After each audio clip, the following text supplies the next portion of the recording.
Pensá por un segundo la última vez que te sentiste profundamente agotado, ansioso o sobrepasado. ¿Qué fue lo primero que te dijeron o qué fue lo primero que te dijiste vos mismo? Tengo que aprender a manejar el estrés, tengo que empezar terapia o hacer meditación, me falta resiliencia, tengo que cambiar mi mentalidad. Casi por inercia nos enseñaron a buscar la causa dentro de nuestras dolencias emocionales, dentro de nosotros mismos, en nuestra química cerebral, en nuestros traumas de la infancia, en nuestra forma de pensar o en nuestras decisiones individuales. Pero ¿qué pasa cuando la ansiedad no nace de pensamientos distorsionados, sino de no saber si el mes que viene vas a poder pagar todas tus cuentas? ¿Qué pasa cuando el agotamiento no es un problema de falta de descanso, sino el resultado directo de trabajar 14 horas diarias en empleos precarizados? ¿Todos tenemos las mismas oportunidades de estar bien mentalmente? ¿O la salud mental es algún tipo de privilegio, determinado por las condiciones materiales en las que nacemos, vivimos y trabajamos? Hoy, en El Arte de Hablar, un podcast de Entre Sesiones, la psicología fuera del consultorio. ¿La salud mental es individual o también es política? Vivimos en una época que glorifica el bienestar individual, redes sociales repletas de frases de autoayuda, mantras de productividad y mensajes que se repiten que el cambio está en tu mente o que sufrís porque querés. Sin embargo, tenemos por otro lado a la psicología comunitaria y a la salud colectiva, donde nos dicen que hay un diagnóstico un poco más urgente, que es que estamos asistiendo a lo que muchos autores llaman privatización del malestar. ¿Y qué significa esto? Significa que tomar problemas que son colectivos, económicos, sociales y políticos y transformarlos en fallas personales. Si estás deprimido es porque estás endeudado. Te dicen que tenés un desequilibrio químico. Si estás agotado porque tus condiciones laborales son inhumanas, te venden un taller de mindfulness para el manejo del estrés.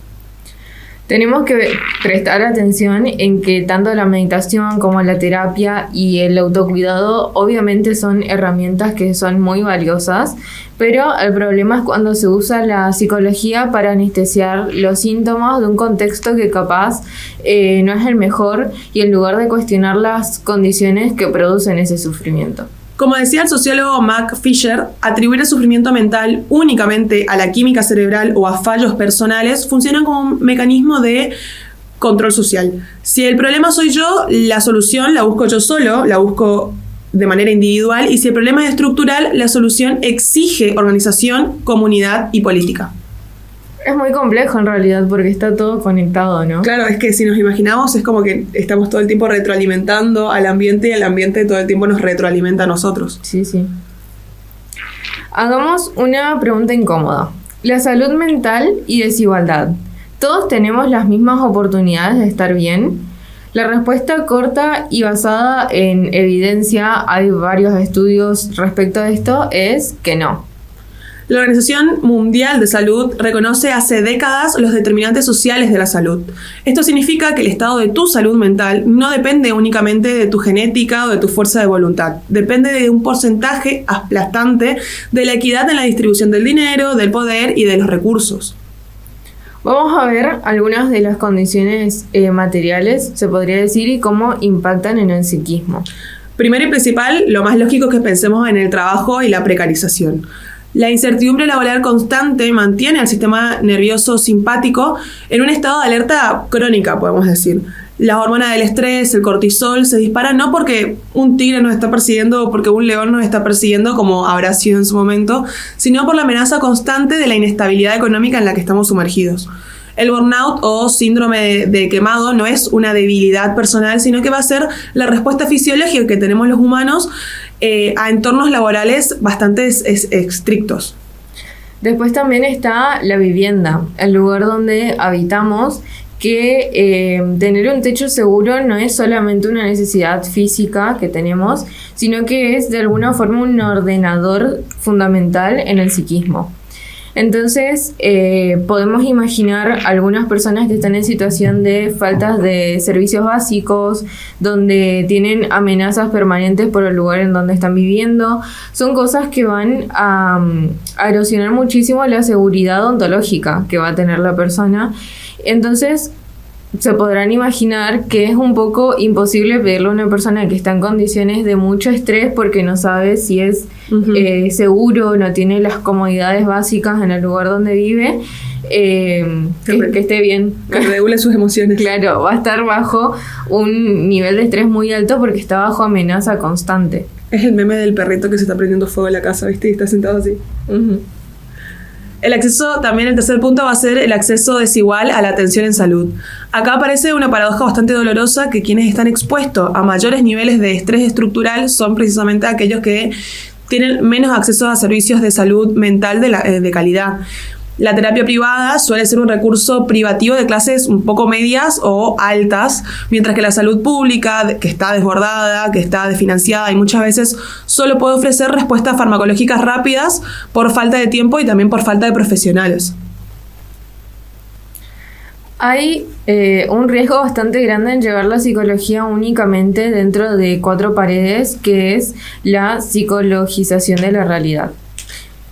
Cuando tenemos a un profesional de la salud mental que atiende a una persona que vive en vulnerabilidad y se limita a darle pautas de pensamiento positivo, de técnicas de respiración, sin registrar el entorno en el que está viviendo esta persona, se puede transformar eso en una violencia institucional. Creo que es importante aclarar acá que son cosas de las que nosotras siempre hablamos, esto, ¿no? Tipo las cosas de respiración, tipo análisis de pensamiento.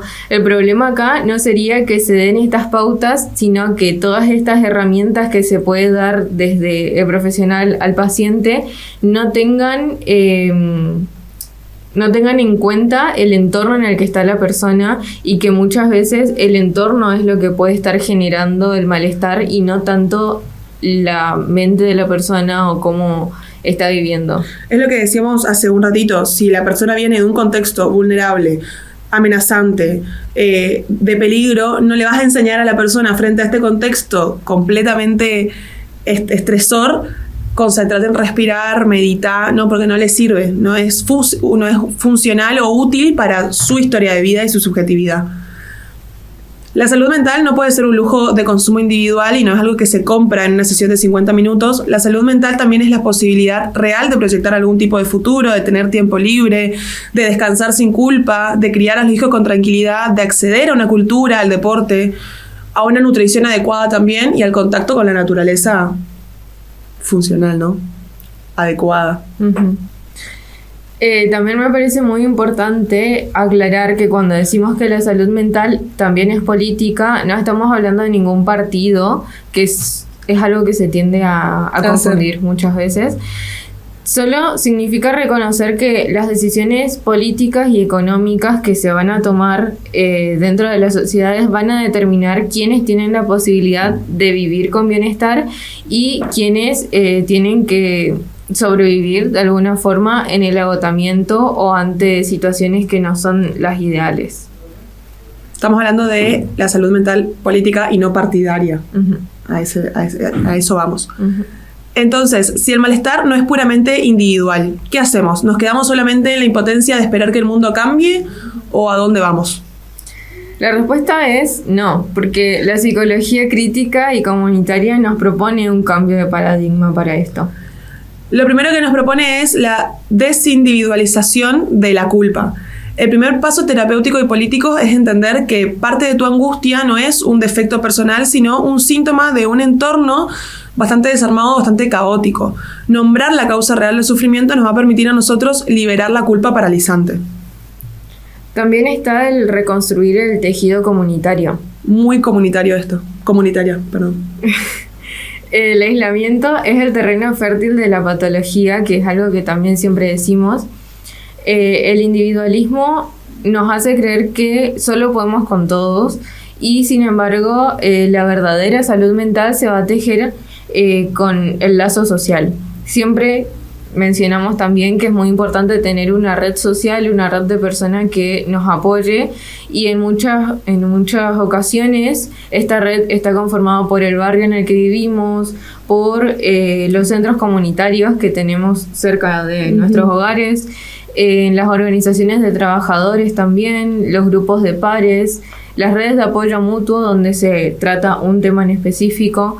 Entonces es importante marcar que el acompañamiento entre personas que están en nuestra misma situación también va a sanar lo que el aislamiento puede generar malestar, ¿no? Uh-huh. También la parte importante es la de exigir políticas públicas universales. La salud mental no se va a garantizar únicamente construyendo más hospitales psiquiátricos, sino garantizando sueldos dignos, leyes laborales que protejan al descanso, que protejan el acceso a la vivienda y a los espacios públicos de calidad.